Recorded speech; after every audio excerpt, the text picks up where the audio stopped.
Hello YouTube, welcome to today's video. In today's video I want to talk about Neace because he very recently posted a video named Why It Doesn't Matter That I'm Plat 2, and he comes up with some excuses and some points that he has reused and also some new ones.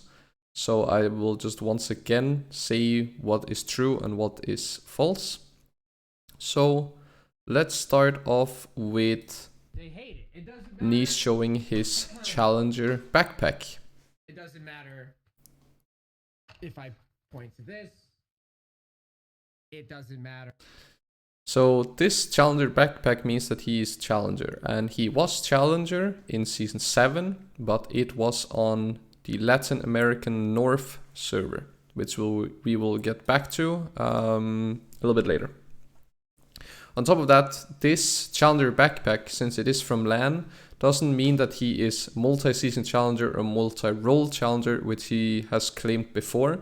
He's hit Challenger once, and that was Season 7, and then he never hit it again on any region. And he definitely didn't do it with more than 2 roles. Most likely he just did it with 1 role, but yeah. If there is it doesn't matter if there's a fucking verified Reddit thread of me making Challenger. It doesn't matter if... So here he's mentioning a Reddit thread, which we will now go to Yasukeh's video, because he has proof of all of the claims that Neace has. And this right here is the Reddit thread that Neace is talking about, where he says that, oh, I am Challenger, blah, blah, blah. And basically Yasukeh reached out to the Reddit mods, and then they responded with, "Hi Yasukeh, unfortunately I can't find any chat history with Neace about the MAA, probably due to the age of the MAA. On top of that, blah, blah, blah. AMAs is only D2, we don't have to verify his Challenger rank." So that basically means that the Reddit mods can confirm that he's Diamond 2+, which he is, but he doesn't have to be Challenger in order to make this post, so he was not Challenger. If there's news publications, it doesn't matter if Adrian Riven says, "Yo, I hate this guy," or "I hate this guy," says, "Yo, this guy made Challenger, I played Challenger games with him for years." Even in the... And then the last thing that he's saying is Adrian Riven is saying that he's Challenger. So Adrian Riven is incorrect. Neace was not Challenger on NA.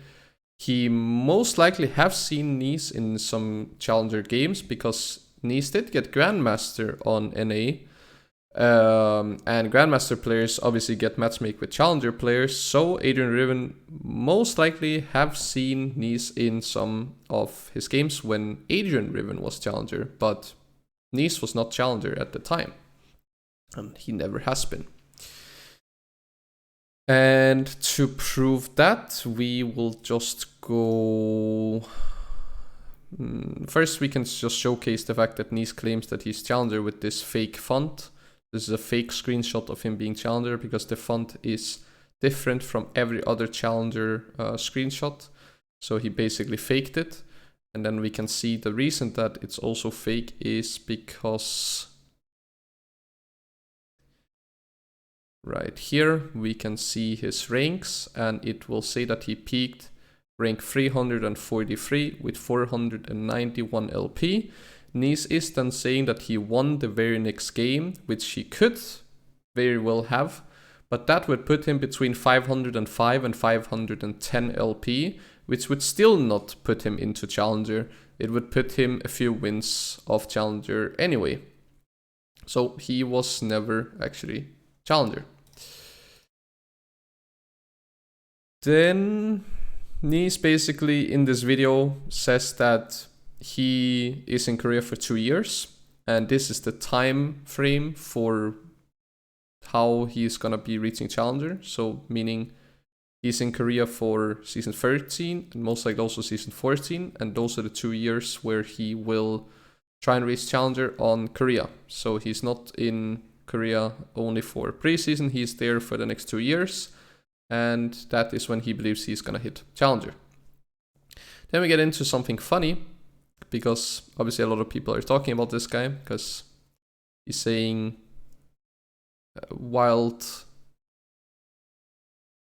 basically has a wild definition and wild concepts of the game, and he thinks he's challenger and whatnot.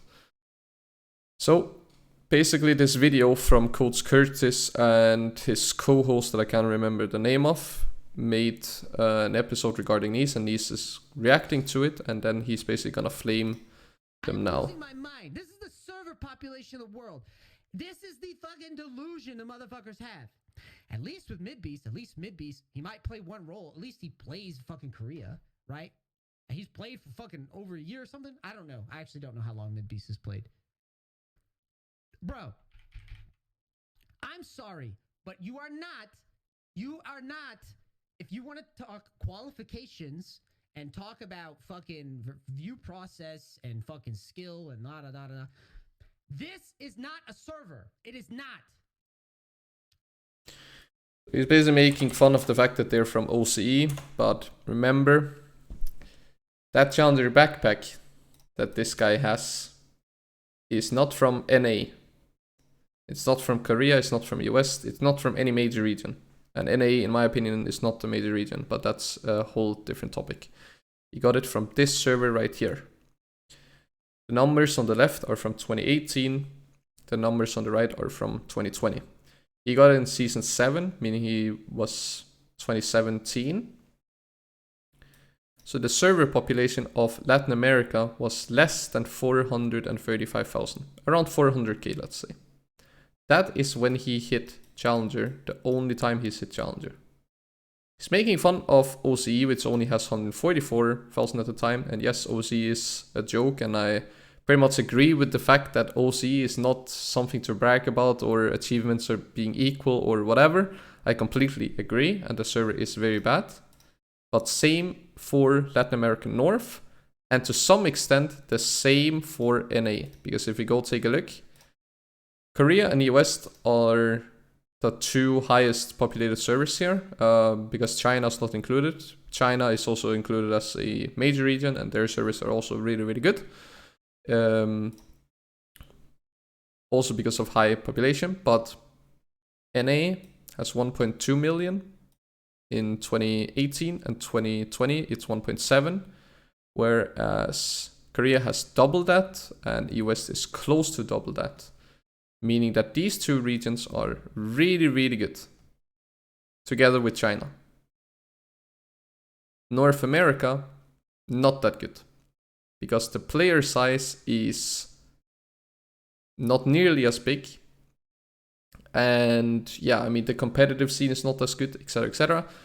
But just to quickly end on this, North America, the only reason why they are better than regions such as Vietnam and Brazil and Nordic and East is because they have an established pro scene.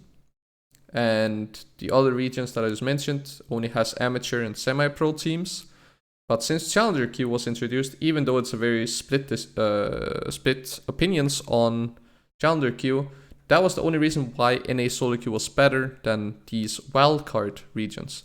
But when Challenger Queue was introduced, some pro players was playing in Challenger Queue and not on NA Solo Queue ladder, meaning that then NA had no advantage whatsoever over these other wildcard regions, except for a few extra 100,000 players, which of those few hundred thousand extra players, maybe 10 or 20 or 30 people would actually be competing in high elo in Grandmaster Challenger lobbies. Meaning that it's very, very, very slight favoritism towards NA being better than the wildcard regions. And he basically, to end off the video, Neace said that he knew that Korea was more difficult than NA, which is not a surprise. And he says that he doesn't care about Master or Grandmaster, he wants Challenger, that's why he is there for 2 years. But I don't think that he can get it from what I've seen, from the games that I've seen him play, from the coaching sessions, his game understanding. I don't believe that he's going to get Challenger. Now, I would love to get proven wrong, and huge respect to this guy if he can actually do it. But so far, it looks like a bit of a joke. So let me know what you guys think. Do you guys think that Neace is actually capable of hitting Challenger on Korea? Or is it just full cap? Let me know in the comment section down below. Otherwise, like this video if you enjoyed it. And next video will be nothing regarding Neace or any drama. It will just be educational content as usual. So hope to see you guys in my next YouTube video. See you guys.